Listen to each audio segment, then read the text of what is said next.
Hi there. This 3-minute video is going to save you money and save lives. Please watch from start to finish. You're welcome.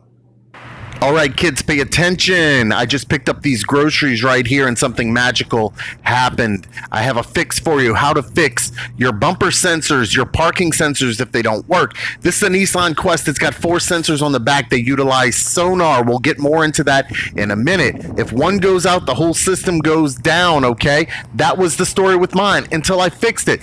What are bumper sensors? How do they work? To learn more about how your parking sensors work, let's take a look at this article really quickly. Advanced Auto Parts says parking sensors aren't much different in principle, and they're referring to things that use radio waves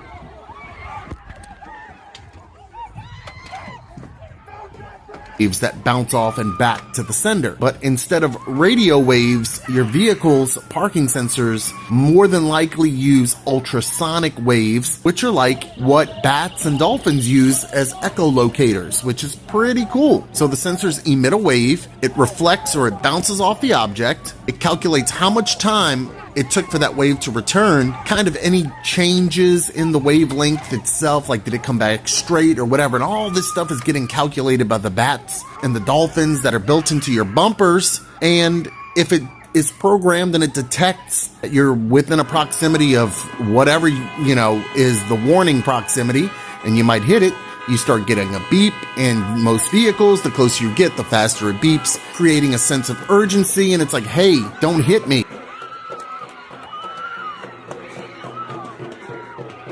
But here's something really weird. I read on here, okay, it's a good idea to make sure you wipe your sensors off because dirt, grime can affect how well they work. But then I saw that, well, let's just read this together. The ultrasonic sensors do have a couple of disadvantages. One is that smaller objects are often not detected at all. And certain materials like plastic or flesh and blood cannot reflect ultrasonic waves well. So after you run over some children, but you haven't quite backed over them enough, your parking sensors may not work that well.